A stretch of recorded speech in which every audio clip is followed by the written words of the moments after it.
Jangan lupa subscribe dan nyalakan loncengnya. Assalamualaikum warahmatullahi wabarakatuh. Berjumpa lagi bersama saya. Apa kabar kawan-kawan semuanya? Semoga dalam keadaan sehat dan rezekinya lancar ya. Oke, kita balik kamera. Oh, nggak bisa. Oke teman-teman, kita ada garapan laptop Acer ya. Ini Acer seri ES1432. Saya kurang tahu juga, dalam beberapa hari ini ada laptop yang seri yang sama yang rusak. Jika di video saya sebelumnya laptop ini rusak di bagian sini ya, kapasitor ini yang short, lalu saya buang tanpa menggantinya kemarin dan berjalan normal. Namun kali ini agak berbeda ya, ini kondisinya bagus tapi kerusakannya sama, yaitu short atau short total atau mati total ini ya. Sorry, dia mati total, dan kebetulan ketika dicek dia short total juga ya, short 19 alias shortnya mentok.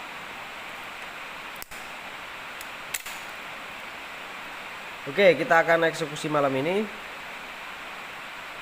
Saya ingatkan teman-teman yang belum subscribe di channel ini, silahkan klik tombol subscribe, nyalakan juga lonceng notifikasinya. Jangan lupa share ke teman-teman teknisi lainnya atau yang baru menggeluti dunia servis ya, supaya channel ini bermanfaat. Dan ketika banyak view-nya, saya semakin semangat membuat konten seperti ini ya. Sebenarnya konten seperti ini tidak apa ya,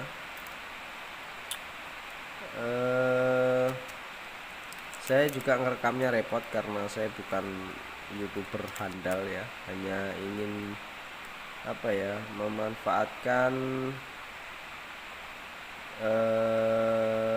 apa sih, informasi yang saat ini mudah diakses supaya teman-teman dapat referensi seperti ini, dan saya mungkin dapat amal ibadah lah ya ketika video ini bermanfaat buat teman-teman.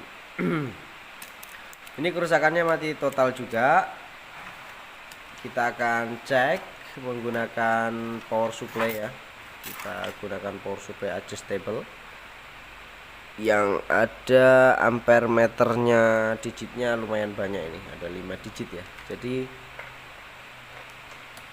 untuk ketelitiannya dia bagus. Ini saya menggunakan merek Yihua ya, 3005. Ini saya pakai kurang lebih udah 6 tahun, 5 tahunan lah ya, 5 tahunan, dan ini masih berfungsi dengan baik, awet menurut saya. Oke, tanpa berpanjang lebar kita akan tes menggunakan power supply. Ini sudah terpasang jack adapternya, posisinya saya lepas semua. Ini saya lepas mainboardnya ya, ini baru aja saya buka dan saya tes tadi, ternyata short. Untuk memberikan informasi kepada teman-teman, kita akan coba lagi. Saya perlihatkan pergerakan ampernya ketika jack adapter ini saya pasang ya. Oke, saya akan pasang dan teman-teman lihat ampernya full mentok di 5 ampere. Tegangannya yang dari 19 akan drop menjadi 4 volt. Artinya apa? Artinya laptop ini ada yang konslet, makanya dia ampernya langsung mentok ke maksimal power supply yang saya miliki, yaitu 5 ampere, dan tegangan jatuh dayanya akan drop ya dari 19 menjadi 5 volt. Oke, yang video sebelumnya kerusakannya di sini, dan ini kerusakannya di mana? Saya sempat intip-intip tadi, ternyata rusaknya ada di bagian diode atau diodanya terbakar ya teman-teman. Nah, ini diodanya sampai terbakar. Coba kita akan tes sambil kita colok. kita akan lihat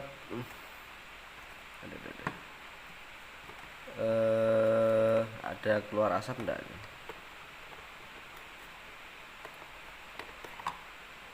Kita tetesin thinner dulu seperti ini biar efek ngebulnya kelihatan.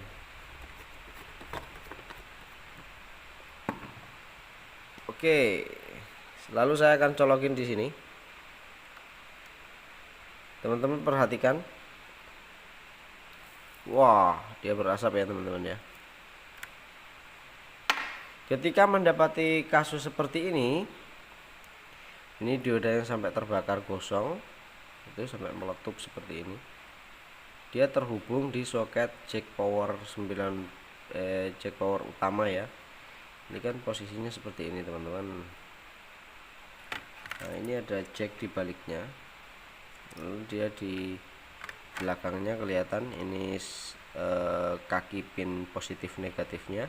Kemudian dia terhubung ke dioda. Ketika dioda seperti ini untuk mengedukasi aja.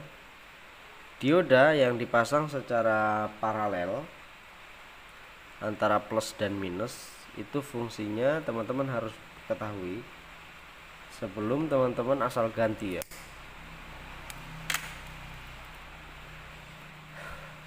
Karena teman-teman wajib ketahui juga dioda itu ada bermacam-macam.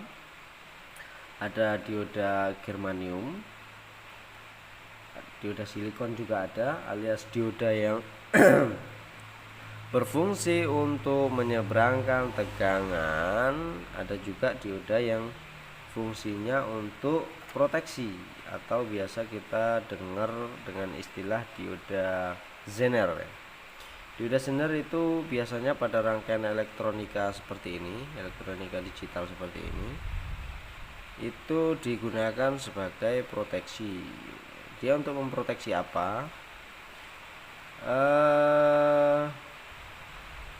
Pada sebuah rangkaian elektronika seperti ini, khususnya laptop ya, atau pada umumnya rangkaian elektronika digital seperti ini, yang wajib kita ketahui atau yang perlu kita ketahui, ada dua jenis proteksi ya. Ada power ya, ada power seperti ini. Yang pertama adalah proteksi tegangan, kemudian proteksi arus. Kalau proteksi tegangan itu biasanya namanya istilahnya apa? OVP atau over voltage protection. Jadi akan memproteksi kelebihan tegangan pada sebuah rangkaian ya. Kemudian yang kedua ada OCP atau over current protection.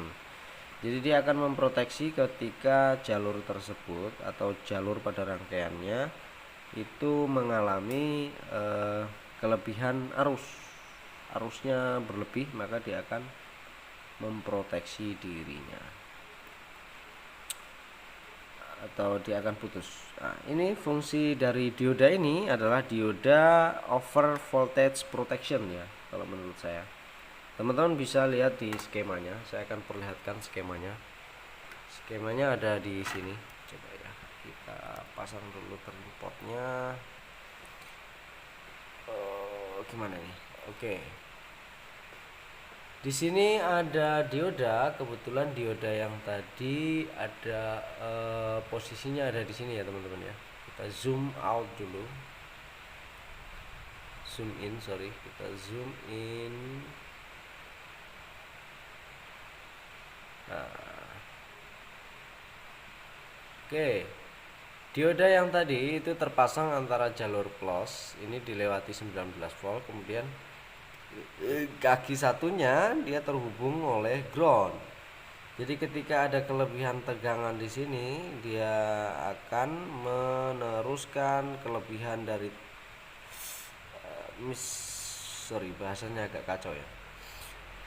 Dia akan memproteksi kelebihan tegangan ketika jalur ini dilewati tegangan lebih dari 19 volt ya. Ketika jalurnya dilewati tegangan lebih dari 19 volt, maka kelebihan dari 19 volt itu akan disalurkan ke ground. Ketika dia tidak mampu memproteksinya atau dioda ini sudah tidak mampu untuk meneruskan tegangannya ke ground atau sudah melebihi batasnya dia, maka si dioda ini akan terbakar. Contoh kasusnya seperti kasus laptop di bawah ini ya teman-teman ya.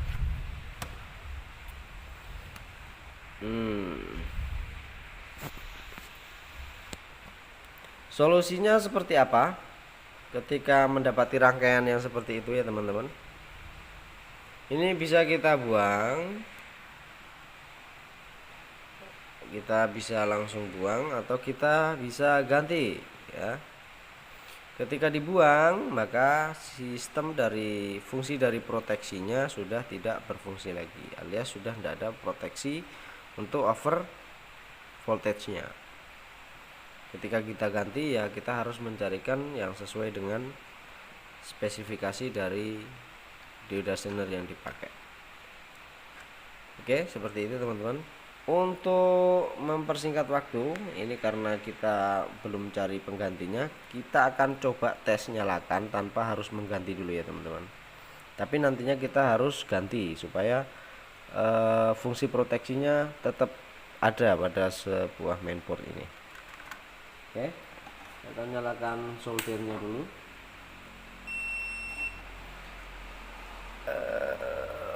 Tripodnya kita pasang di sini ya. Mana dia tadi?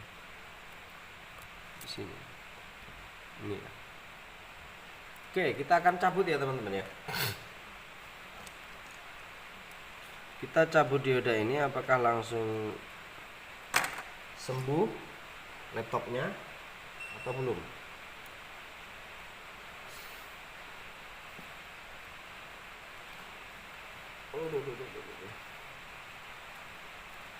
Oke, kita cabut ya menggunakan solder. Menggunakan solder yang panasnya cukup lumayan bagus, atau bisa menggunakan blower ya. Saya akan coba menggunakan solder, apa mampu apa enggak ini soldernya.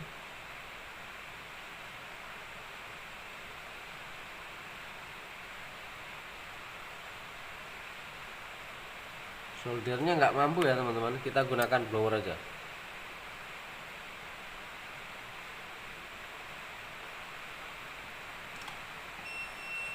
Kita blower. Oke, kita blower ya.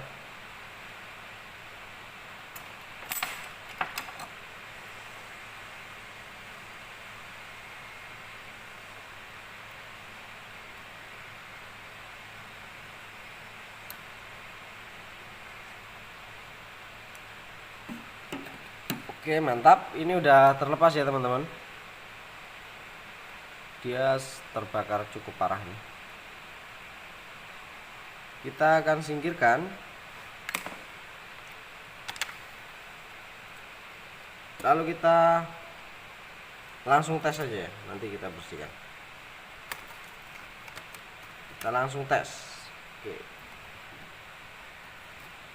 Oke, baik. Setelah saya coba melepaskan dioda zenernya tadi. Nah, kok mati?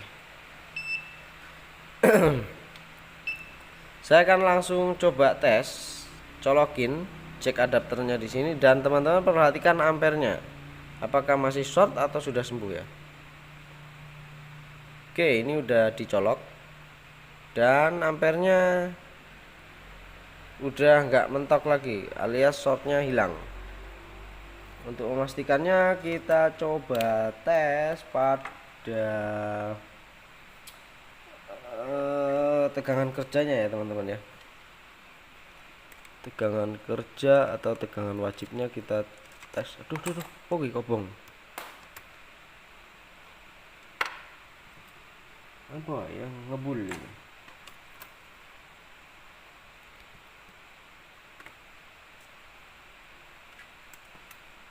Waduh, sepertinya ini laptop komplikasi.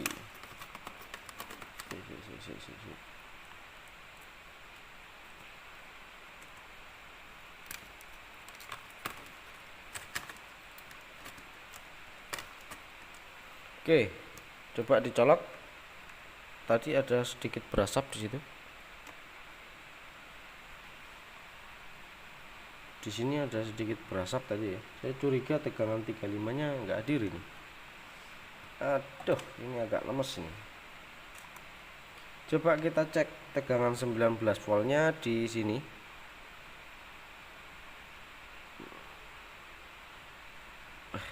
Coba saya pasang dulu tripodnya ya.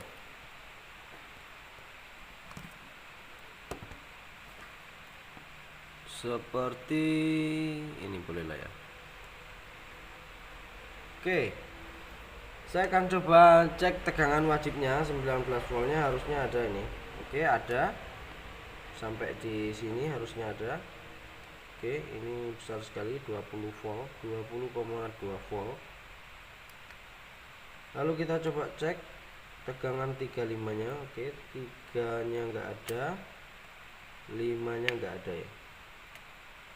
Ini laptop 35-nya enggak hadir. Tadi ada yang ngebul di area sini, saya curiga di IC. Coba kita lihat.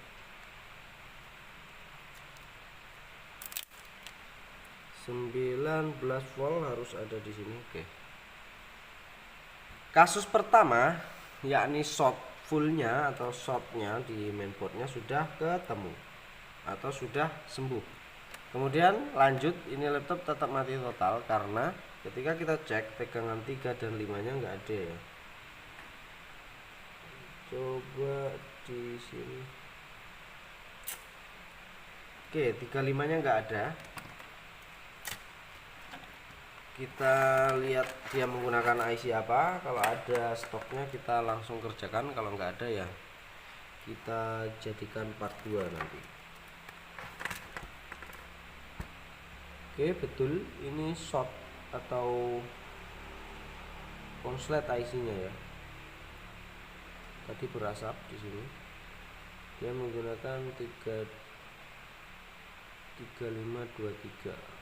3523A.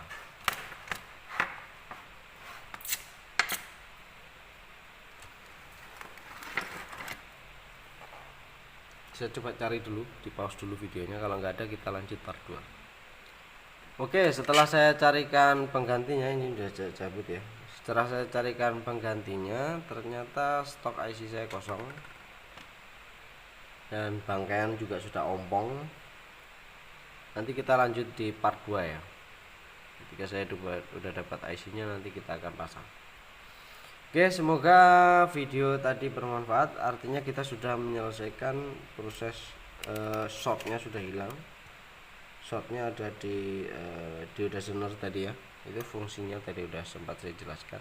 Semoga video ini bermanfaat. Jangan lupa, saya ingatkan, jangan lupa subscribe di channel ini supaya dapat